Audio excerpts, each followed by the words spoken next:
तो 12.2 का first question में आपको ये पे समझाने, बहुत इजी क्वेश्चन है जो 6 मार्क्स का है और एक क्वेश्चन 5 मार्क्स का आएगा। एक ही एक्सरसाइज है 12.2। इसमें से 12.2 में से ही जहाँ तक 80% है, 80% तो 12.2 एक्सरसाइज से ही आएगा। अगर 12.1 से आता है तो 12.1 का बहुत ही ईजी क्वेश्चन होगा। तो फर्स्ट चलिए शुरू करते हैं हम। बहुत ध्यान से देखिए, मैं आपको पूरी विश्वास दिलाता हूँ, अगर आप मेरे पास साथ में थोड़ी देर तक जुड़े रहेंगे तो ये आपको 6 मार्क्स आसानी से दिला सकता है। 5 मार्क्स का एक क्वेश्चन आएगा और एक आएगा ऑब्जेक्टिव क्वेश्चन 1 मार्क्स का। तो इस प्रकार के 5 मार्क्स का 6 मार्क्स का टोटल आएगा।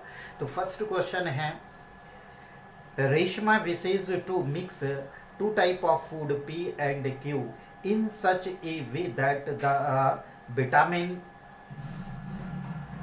contains of mixture contains at least 8 unit of vitamin A and 11 unit of vitamin B.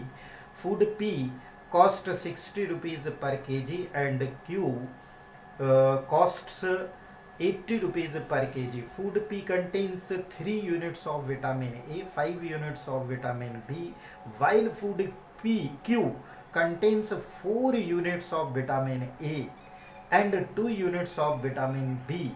Determine the minimum cost of the mixture. ठीक है, ये क्वेश्चन है। तो इस क्वेश्चन मैंने ये शॉर्ट में आपको ये पूरा क्वेश्चन मैंने आपको लिखा है।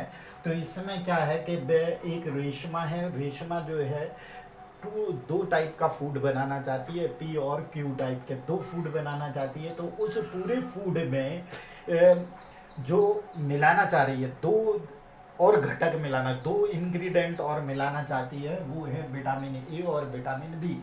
तो विटामिन ए जो मिलाती है पूरे फूड में एटलीस्ट 8 यूनिट विटामिन ए मिलाती है और 11 यूनिट पूरे फूड में विटामिन बी मिलाती है। ये आपको अब लेकिन जो उसमें दो टाइप के जो फूड है पी और क्यू, तो पी फूड में जो विटामिन मिलाएगी वो किस रेशियो में मिलाएगी कि अगर 3 units per KG vitamin A मिलाएगी पी फूड में, ये पी फूड की बात हो रही है।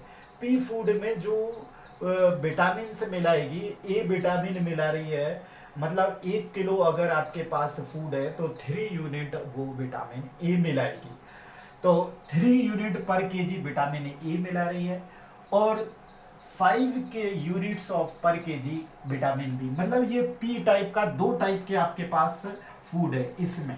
तो इस वाले फूड में जो वो मिला रही है 1 किलो पर 3 यूनिट विटामिन ए मिलाएगी और 1 किलो विटामिन बी मिलाएगी। 1 किलो की रही बात हो रही है। और दूसरा टाइप का जो आपके पास फूड है क्यू, उसमें 4 यूनिट पर केजी ए मिलाएगी विटामिन ए और 2 units per KG vitamin B मिलाना चाहती है। और फिर जो मिक्सचर बनेगा, फूड का जो मिक्सचर बनेगा, उस मिक्सचर की जो कॉस्ट है वो है 60 रुपीज पर केजी और क्यू की है 80 रुपीज पर केजी। तो उसमें जो फूड का जो उसने मिक्सचर बनाया है उस मिक्सचर की मिनिमम कॉस्ट क्या आएगी, तो ये हमको फाइंड आउट करना है। ठीक है, तो हमको इसको एक टेबल के थ्रू अगर इसको समझ लें तो हमारी, हाँ, पहले तो हमको क्या निकालना होगा कि इनकी फूड क्यू, तो उसके पास जो मिक्सचर है वो उसमें जो मिलाना चाह रही है x केजी फूड पी है और x केजी, तो मतलब उसमें दो आइटम है ना। तो पहले ये बना लेते हैं हम। तो आइटम क्या है, आइटम, तो आइटम है फूड पी और दूसरा है फूड क्यू, दो ही टाइप के आइटम है। अब इसके बाद इन फूड की क्वांटिटी,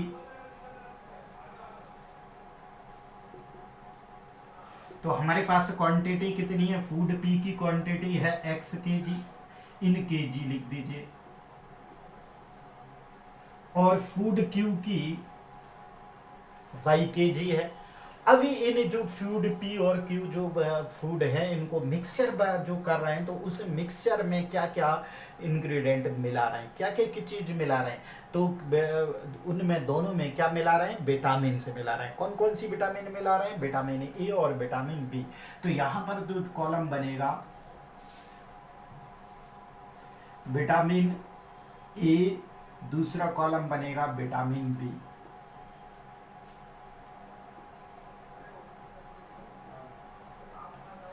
अब वो किस रेशियो में मिला रहे हैं, विटामिन मिला तो रहे हैं, लेकिन किस रेशियो में मिला रहे हैं। देखिए अब ये जो है फूड पी में जो मिला रहे हैं विटामिन ए मिलाया वो 3 यूनिट पर केजी। अगर आपके पास पी फूड जो है x केजी है तो 1 केजी 1 केजी है तो उसमें 3 यूनिट विटामिन ए मिलाएगी, और 1 किलो ही अगर है तो विटामिन बी मिलाएगी। तो हमारे पास देखिए 1 केजी में 3 यूनिट मिलाती है, तो हमारे पास क्वांटिटी कितनी है इसकी फूड पी की, x केजी। तो x केजी में कितना मिलेगा, कितने यूनिट मिलेगा, इसमें 1 केजी में 3 मिला रही है तो x केजी में 3x। और फूड पी ही है, फूड पी में 5 यूनिट मिलाती है विटामिन बी। तो विटामिन बी का ये जो कॉलम है इसमें 5x, क्योंकि हमारे पास फूड पी की जो क्वांटिटी है वो x है और बी विटामिन मिला रही है 5 केजी पर यूनिट। तो 1 केजी पर 5 यूनिट मिलाती है तो x पर कितना मिलाएगी, 5x। Okay clear. अब दूसरा फूड आ जाइए कि दूसरा फूड क्या है, दूसरा फूड है हमारे पास Q। तो Q में 4 यूनिट पर केजी विटामिन ए मिलाती है, लेकिन हमारे पास फूड Q कितना है, y केजी है। तो y केजी में कितना मिलेगा, 4y। 1 केजी में 4 यूनिट मिलता है तो y केजी में 4y। ओके। अब 2 KG per unit vitamin B मिलाती है तो इसमें 2y। तो यहां पर हमारे पास एक और वो आ जाता है कि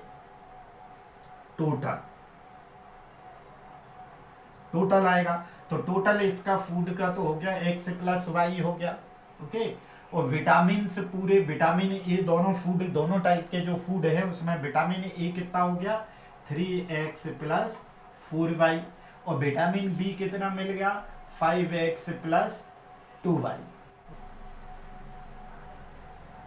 रिक्वायरमेंट, अब रिक्वायरमेंट क्या है उसकी कि पूरी मिक्सचर में ये 8 केजी एटलीस्ट है, मतलब कम से कम इसको पूरे फूड में जो फूड है आपका फूड x प्लस वाई, इस x प्लस वाई में जो फूड में वो मिलाएगी, कितना वो मिला रही है, 8 एटलीस्ट मतलब कम से कम 8 यूनिट तो विटामिन ए मिलाएगी। तो विटामिन ए है तो इसकी जो क्वांटिटी होगी एटलीस्ट 8 यूनिट तो होगी ही होगी। तो इससे ज्यादा भी हो सकती है। तो एटलीस्ट है तो आपको साइन ग्रेटर देन लगाना है, एटमोस्ट है तो लेस देन लगाना है। तो यहां पर कितनी है, 8 यूनिट, तो ये 8 हो गया। और बी कितना है, एटलीस्ट 11, तो इसमें भी एटलीस्ट तो 11 ही आ गया। अब पूछ रहा है कि उस पूरा जो मिक्सचर बनाया है उसकी कॉस्ट भी दी है, तो एक कॉलम यहां पर कॉस्ट ऑफ फूड भी मिलेगा, कॉस्ट ऑफ फूड। तो जो पी फूड है उसका परचेजिंग रेट क्या है, 6 केजी पर यूनिट कॉस्ट है इसकी। तो पूरे एक्स फूड की कॉस्ट क्या आ जाएगी, 1 केजी की 60 है तो x केजी की कितनी आ जाएगी, 60x हो गई इसकी पी फूड की कॉस्ट। और क्यू फूड की 80 रुपीज पर केजी है तो y केजी का कितना हो जाएगा, 80y। अब यहां पर आ जाता है ये टोटल, तो ये हो गया 60x प्लस 80y। ये टेबल अगर आपको समझ में आ गई तो फिर ये क्वेश्चन बहुत इजी हो जाता है।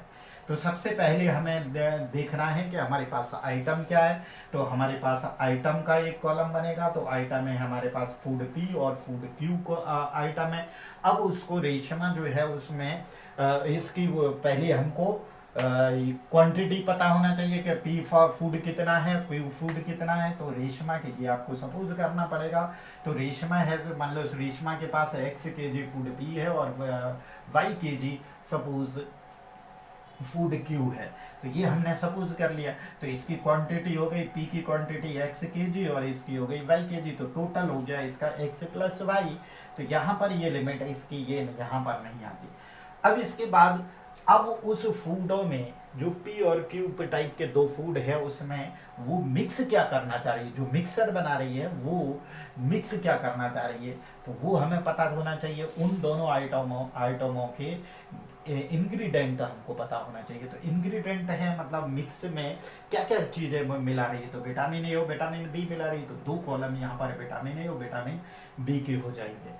तो अब वो किस रेट से मिला रही है, विटामिन ए और विटामिन बी जो मिला रही है, तो पी फूड में वो 3 यूनिट पर केजी। तो 1 किलो पर 3 यूनिट मिलाती है, तो एक्स केजी पर 3x मिलाएगी। और फिर फूड पी की भी बात करिए तो फूड बी विटामिन मिलाती है, वो 5 यूनिट पर केजी। तो हमारे पास टोटल क्वांटिटी है इसकी x, तो ये 5x हो जाएगा। और इस फूड पी की कॉस्ट है 60 केजी रुपीज पर केजी। तो x 1 केजी की 60 है, तो x केजी की हो जाएगी 60x। ये लाइन पूरी आपकी कंप्लीट हो गई। अब सेकंड पे आइए कि फूड पी क्यू जो है उसमें किस प्रकार से वो विटामिन ए और विटामिन बी में मिक्स करती है। विटामिन ए जो है वो 1 किलो पर 4 यूनिट मिलाती है। तो y पूरे टोटल आपके पास y kg क्या है, फूड क्यू है। तो इसमें कितना टोटल यूनिट कितने बन जाएंगे, 1 किलो पर 4 kg 4 यूनिट, तो y पर 4y हो गया। और विटामिन बी जो है वो 2 यूनिट मिलाती है 1 kg पर, तो y पर 2y।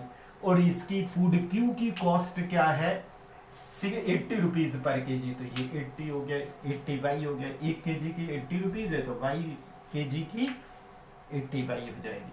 अब इनका ये नेक्स्ट आता है टोटल। तो इन दोनों को टोटल कर दो, इन दोनों को टोटल कर दो, इन दोनों को टोटल कर दो, इन दोनों को टोटल कर दो।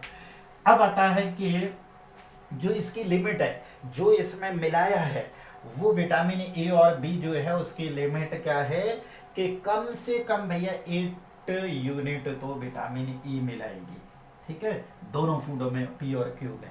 तो इन दोनों का जो टोटल है, इनमें कैसे भी मिला, इसमें जो भी मिलाती है तो वो 8 यूनिट से कम नहीं होना चाहिए, ज्यादा भले ही हो जाए। ओके, तो ग्रेटर देन का एटलीस्ट होगा, कम से कम होगा तो ग्रेटर देन का साइन लगेगा, ज्यादा अधिक से अधिक होगा, एटमोस्ट होगा तो लेस देन का साइन लगेगा। तो यहाँ एटलीस्ट फूड बोला है कि एटलीस्ट 8 यूनिट तो इसमें विटामिन ई होना चाहिए और एटलीस्ट 11 यूनिट हमारे पास विटामिन बी होना चाहिए। तो ये ग्रेटर देन आ गया। अब इसके बाद हमको क्या निकालना था कि ये पूरा ये टेबल बन गई। तो इस टेबल के अकॉर्डिंग ही आपको यहाँ पर हमें निकालना है अपने points.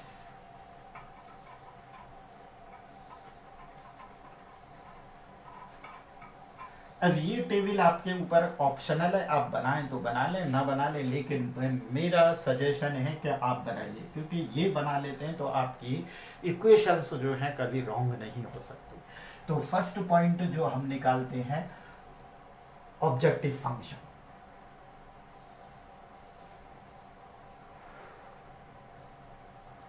Objective function minimum cost of food, ठीक है, न्यूनतम मूल्य, भोज्य पदार्थ की न्यूनतम मूल्य, हिंदी मीडियम में है ना। तो और इसको बोलते हैं उद्देश्य फलन, हिंदी में इसको बोलते हैं उद्देश्य फलन। उद्देश्य फलन मतलब न्यूनतम भोजन की, भोज्य पदार्थ की मूल्य। अब क्या करवा रहा है, मिनिमाइज करवा रहा है मतलब, तो मिनिमाइज यहां पर लिखिए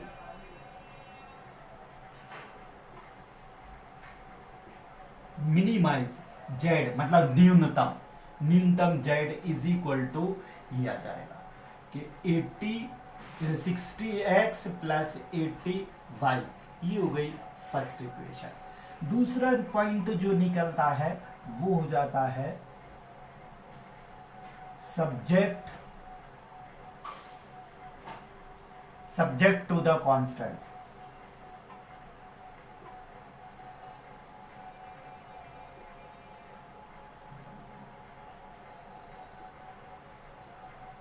कॉन्स्टेंट्स। अब आप इसको चाहें तो हिंदी में ही लिख दें, मेरे को इसका हिंदी वर्ड नहीं पता, तो सब्जेक्ट टू द कॉन्स्टेंट्स, ठीक है। तो सब्जेक्ट टू द कांस्टेंट जो हम इसमें मिक्स कर रहे हैं वो वाली इक्वेशन बनती है। तो ये इक्वेशन बन गई एक कि 3x plus 4y greater than और इक्वल टू 8। तो ये इसमें कोई कॉमन नहीं आ रहा है, तो ये इक्वेशन हो गई 2। अगर कोई कॉमन होता तो उससे पूरे इक्वेशन को डिवाइड कर देते तो छोटी हो जाती। दूसरा इंग्रेडिएंट, दूसरा में इसमें क्या है, विटामिन बी मिला रहा है, तो इस विटामिन बी से आएगा। विटामिन बी से क्या आएगा, फिर 5x plus 2y greater than 11, ये हो गई थर्ड इक्वेशन। ओके, अब जो इसमें वेरिएबल जो तीसरा जो पॉइंट होता है जिसको हम कहते हैं नॉन नेगेटिव रिस्ट्रिक्शन या कांस्टेंट, तो वो होता है, अब मैं इसको साफ कर रहा हूं, है ना।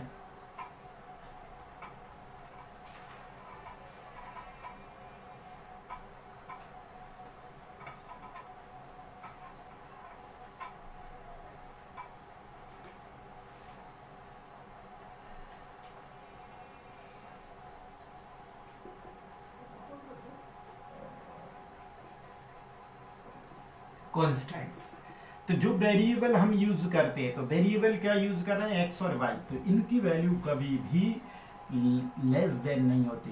तो ये हो गया फोर्थ इक्वेशन। बस इतना बन गया। तो ये अब बन गया 12.1 जैसा क्वेश्चन। अब इसके बाद में आपको ये, अगर आपको ये बनाना आ गई इक्वेशन, तो फिर उसके बाद आपके ऊपर कोई दिक्कत नहीं जाना चाहिए। तो अब मैं आगे बताता हूँ आपको।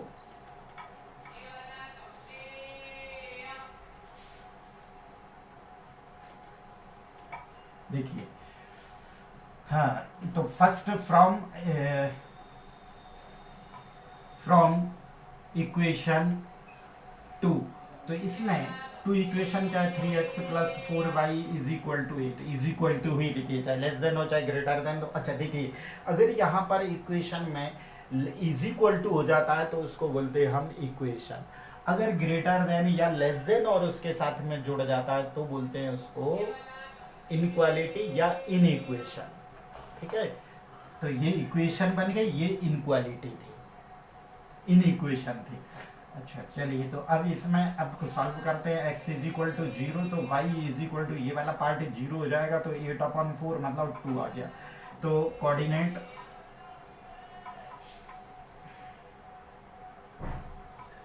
कोऑर्डिनेट ऑफ कोई भी अल्फाबेट ले लीजिए, x की वैल्यू 0 है और y की वैल्यू है 2, तो 0 2 हो गया x की वैल्यू। अभी आपने x इज इक्वल टू 0 लिया, तो y इज इक्वल टू अब 0 ले लें, तो x इज इक्वल टू क्या आ जाता है, ये वाला पार्ट 0 हो जाएगा, तो 8/3, तो ये कोऑर्डिनेट हो जाएंगे।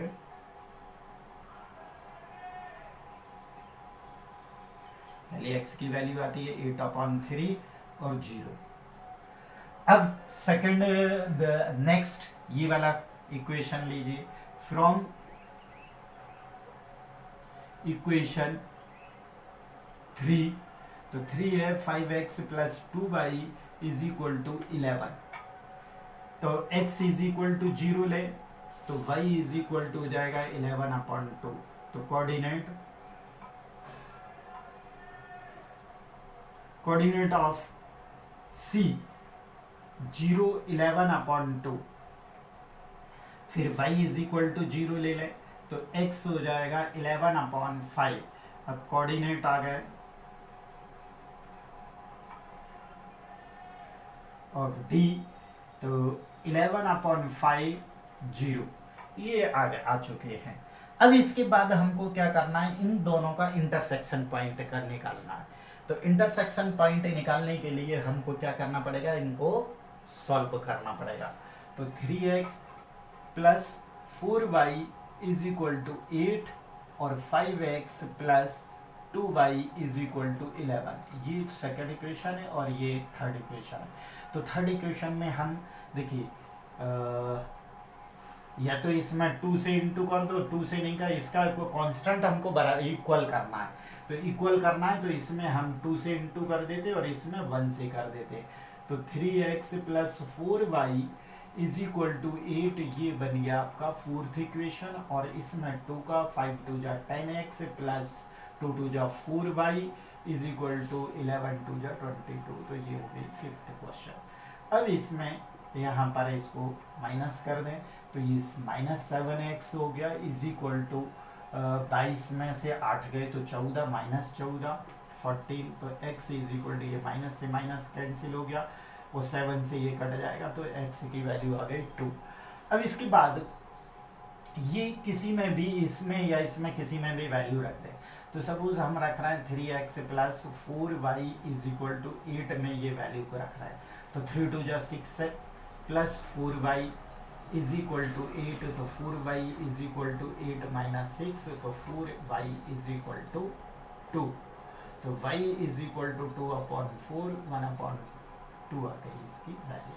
तो ये हो गए कोऑर्डिनेट, कोई भी ले लीजिए p। तो x की वैल्यू कितनी आई है 2 और y की वैल्यू आई है 1/2। ये इतना कुछ हो गया। अब इसके बाद हमको ग्राफ बनाना है। तो ग्राफ बनाने के लिए तो अब हमारे पास जो ये सब्जेक्ट टू द कांस्टेंट की जो इक्वेशंस आई हैं इसी से वैल्यू निकालना है।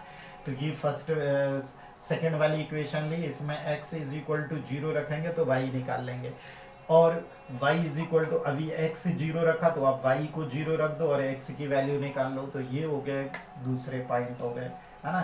तो इसी टाइप से हम इस पे क्या करेंगे, पॉइंट से फाइंड कर लेंगे x, और ये यहाँ पर हमने x का निकाल लिया तो y आ गया, तो ये a के कोऑर्डिनेट आ गए। फिर y को 0 रख दिया तो x निकाल लिया, ये b के कोऑर्डिनेट आ गए।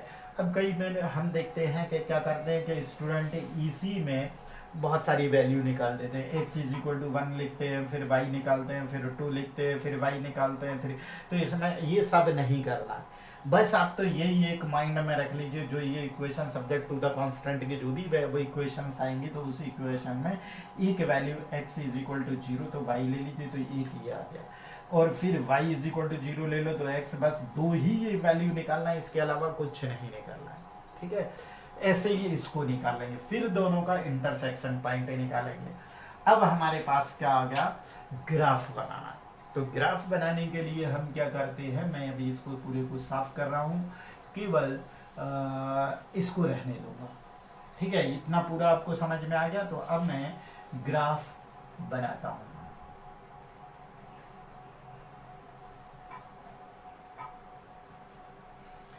यहाँ पर लिख ले, हमको याद रहे। तो ए के पॉइंट हैं 0 2 और बी के पॉइंट हैं 8/3 0 और सी के पॉइंट हैं 0 11/2 और डी के पॉइंट हैं 11/5 0।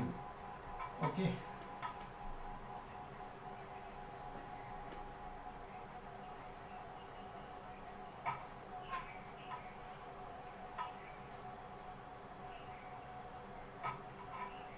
एक्स एक्सिस और ये वाई एक्सिस और ये ओ हो गया। तो यहाँ पर सेम डिस्टेंस पे 1 सेंटीमीटर पे मार्क कर लें, स्केल से करिए।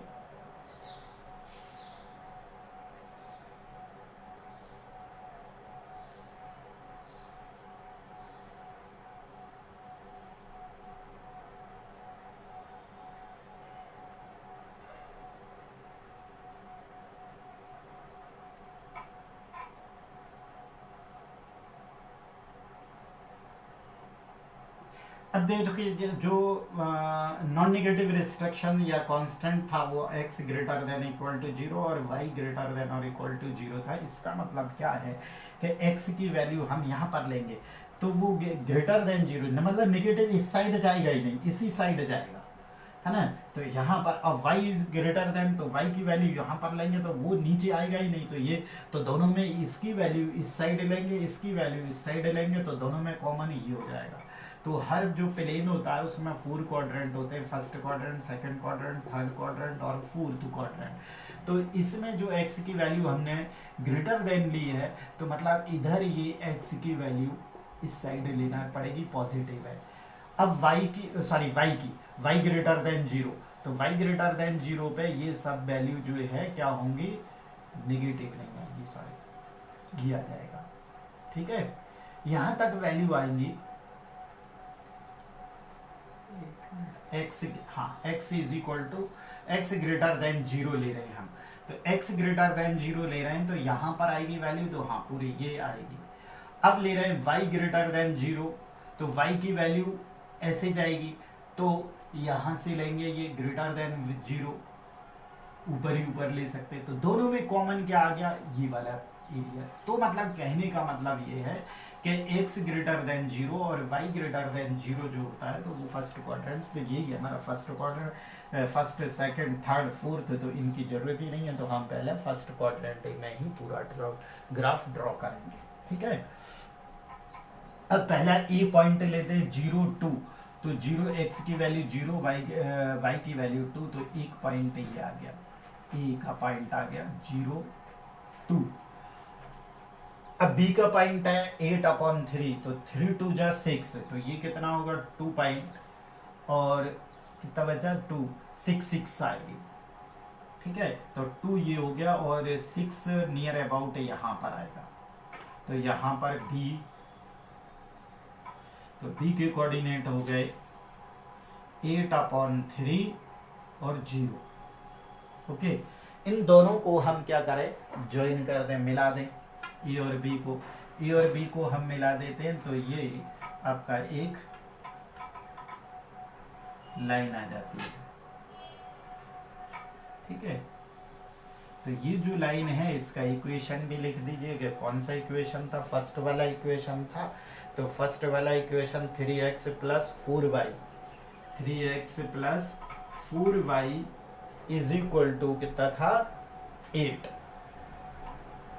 ठीक है। ये इस इक्वेशन की थी, तो ए पॉइंट आ गया, बी पॉइंट आ गया। अब सी का 0 11/2, तो 11/2 का मतलब होता है कि 5.5, तो 5.5 यहां पर आएगा हमारा, है ना।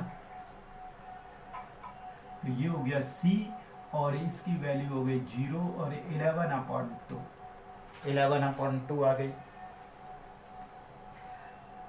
अब नेक्स्ट है डी, तो डी की है 11, तो मतलब ये हो गया 2.2, 5 2 जा 10, तो 2.2 आएगा, मतलब लगभग यहाँ पर आएगा, तो ये हो जाएगा डी, तो यहाँ पर हम डी लिख देते हैं, और 11/5 और 0, तो इन दोनों को ज्वाइन कर दो,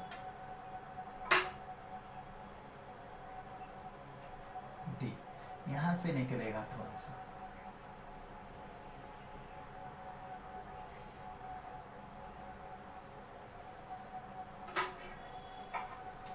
अच्छा, पहले हम इसकी बात कर लेते हैं। इसमें क्या था कि 3x plus 4y greater than और इक्वल टू 8 था, ये वाला, है ना। तो अब इस वाली लाइन में ये इसको इक्वेशन है, तो इधर वाला पोर्शन आएगा कि इधर वाला, तो यहाँ पर हमारे पास 0 0 इसके कोऑर्डिनेट है, ओके। तो ये x की वैल्यू इसमें 0 और y की वैल्यू 0 पुट कर लेते हैं, तो ये भी 0 हो गया, ये भी 0, तो टोटल 0 हो गया। 0 ग्रेटर देन और इक्वल टू है क्या, इज इक्वल टू 8 तो है नहीं, क्या ग्रेटर देन है 0 नहीं है, तो मतलब इसमें है कि इधर वाला पार्ट जो है इसमें इंक्लूड नहीं है, मतलब इधर वाला पार्ट नहीं है तो इधर वाला होगा। तो इस वाली लाइन का हमारे पास जो मिलेगा इधर का एरिया मिलेगा, तो ऐसा थोड़ा सा एरो लगा दे। अब दूसरी लाइन जो है वो उसका इक्वेशन क्या था, उसकी इक्वेशन थी 5x प्लस 2y। तो इसका लिख दें हम 5x plus 2y is equal to 11, ये वाली इक्वेशन है ना, इस वाली लाइन का। अब इसको भी देख ले, तो ये इधर वाला पार्ट है कि इधर वाला पार्ट है, तो इसमें करें 5x plus 2y is equal to greater than equal to, तो यहाँ भी 0 0 पुट करके रखे, इसके एक पार्ट में इधर 0 0 है और इधर का ये है, तो 0 0 पुट करके रखें, तो यहाँ पर भी ये भी 0 हो जाएगा, ये 0, तो टोटल 0 0 ग्रेटर देन और इक्वल टू 11 आ रहा है। तो ये राइट है क्या? नहीं है राइट, 0 छोटा है 11 से, तो मतलब इसमें भी 0 वाला जो ये वाला पॉइंट है इसमें इंक्लूड नहीं है। इंक्लूड नहीं है तो मतलब इसमें भी क्या होगा, इस साइड का एरिया आएगा। तो अब इस वाली लाइन का इधर का पार्ट, इस वाली लाइन का इधर का पार्ट, तो पूरा टोटल हमारा यहां से ये कॉमन हो गया।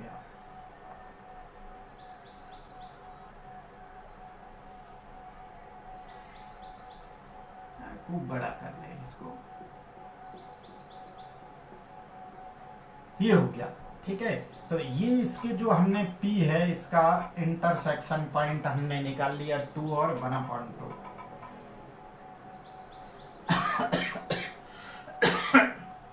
ये ग्राफ आपका बन चुका।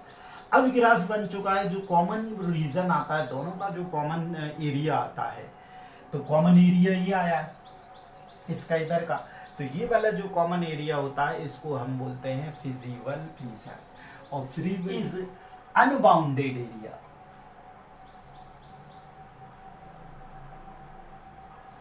एरिया लिख दें या रीजन लिख दें या फिर एरिया लिख दें। अनबाउंडेड एरिया है आपका ये।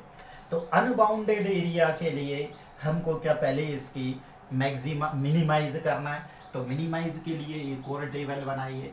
कॉर्नर आया हमारे पास 6, तो इस जो फिजिबल रीजन है, तो इस फिजिबल रीजन पे जो भी कोऑर्डिनेट आ रहे हैं, कोने आ रहे हैं, उनके कोऑर्डिनेट लिखिए। तो सी का आ रहा है 0 और 11/2।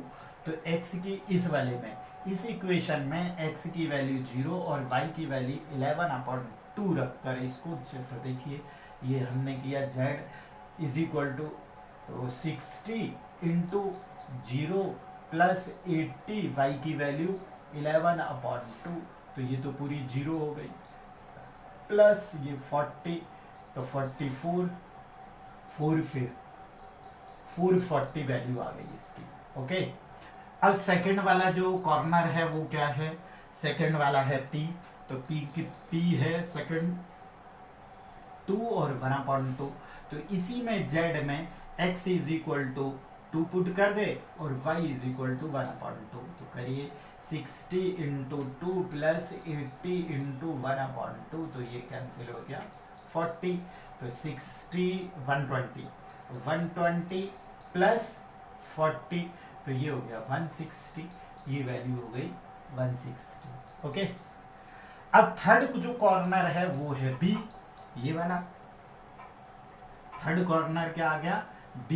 तो B के कोऑर्डिनेट क्या है, B के कोऑर्डिनेट थे 8/3 और 0, 8/3 और 0 आ गया, ये हो गया 160 बस ये इतना। अब हमको क्या निकालना है, मिनिमम वैल्यू। तो मिनिमम इन तीनों में और कोई हमारे पास कॉर्नर है नहीं, तो यही कॉर्नर है। इन तीनों कॉर्नर पे हमने वैल्यू निकाल दी, तो एक कॉर्नर पे निकली, ये वाले पे C पे निकली 440 और P पर निकली 160 और B पर भी निकली 160। तो ये जो वैल्यू हो जाती है, क्या हो जाती है, मिनिमम वैल्यू कौन सी है, 160। तो यहाँ मिनिमम लिख देंगे इसके सामने,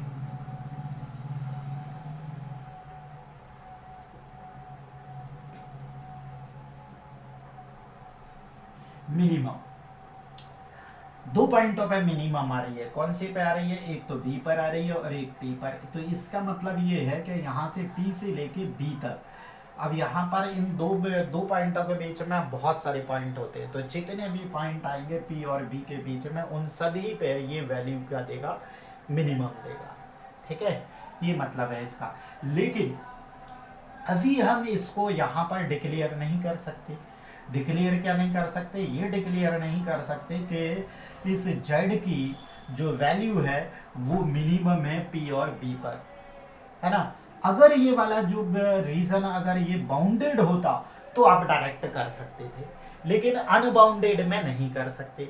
तो अनबाउंडेड के लिए क्या करेंगे कि इसके लिए हमें एक और लाइन ड्रॉ करना पड़ेगी। कौन सी लाइन ड्रॉ करना पड़ेगी, तो जो वैल्यू आई है जेड की ये है, तो Z is equal to 60x plus 80y, तो less than is equal to इसमें नहीं लगेगा, मिनिमम है तो मिनिमम के अगर मैक्सिमम होता तो ग्रेटर देन आता। तो वैल्यू कितनी है मिनिमम 160, तो 160। अभी इसमें कॉमन आ रहा है, तो कॉमन आ रहा है तो इसको डिवाइड करते हैं, पूरी इक्वेशन को काय से डिवाइड करते हैं, 20 से। 20 से डिवाइड कर देंगे तो 2 3 जा 6, 3x प्लस 2 4 जा 8y और लेस देन कितना हो गया, 8 आ गया। तो ये वाली जो इक्वेशन है आपकी, यही वाली इक्वेशन बन जाती है कौन सी, ये 3x plus 4y less than 8। तो मतलब अगर इसका जो ग्राफ खींचेंगे हम कि x इज इक्वल टू 0 किया तो y इज इक्वल टू आ गया कितना 2, और y इज इक्वल टू 0 किया तो x इज इक्वल टू आ गया 8/3। तो मतलब वही के वही पॉइंट है। ठीक है, तो यहां से जो, लेकिन आपको वो शो करना पड़ेगी, तो 2, तो एक तो ये हो गई इसकी, ये सपोज मान लीजिए e के कोऑर्डिनेट है तो 0 2, और ये f के कोऑर्डिनेट है, f के कोऑर्डिनेट है 8/3 और 0। तो ये वही वाले पॉइंट है जो लाइन ए बी के थे, ए बी के। तो यहाँ पर देखिए 8/3 0, तो ये 8/3 0 और 0 2, तो 0 2, तो इसी के ऊपर से लाइन आएगी दूसरी। अब इसमें देखें कि ये जो लाइन है जो डॉट डॉट करके, कई बार क्या है यहाँ से भी आ जाती है लाइन, कई बार ऐसे भी आ जाती है इसकी लाइन, जो ये वाली नीति से ये इक्वेशन हमने बनाई।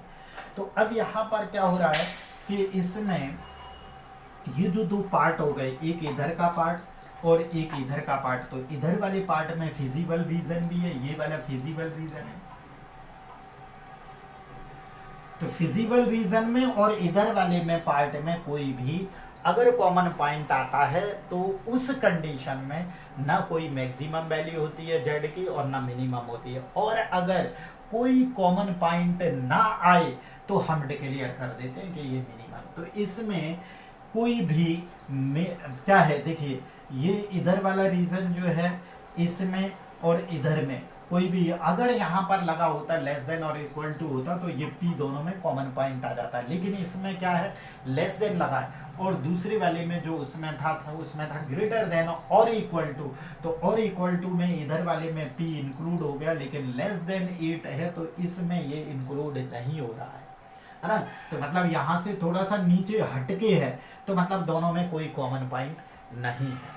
तो जब कॉमन पॉइंट नहीं है तो हम इसको लिख देंगे कि इसकी मिनिमम वैल्यू जेड की मिनिमम वैल्यू 160 है। तो अब क्या लिखेंगे आप, सिंस लिख लीजिए आप, है ना, since there is no common point between feasible region and 3x plus 4y less than 8, so minimum value of z is 160 at 2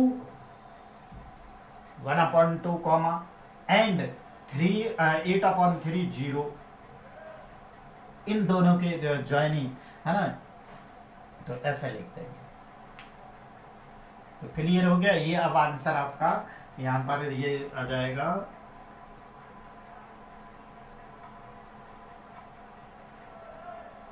minimum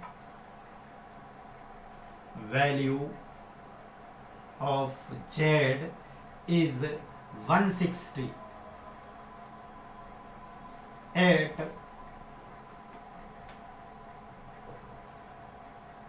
joining the line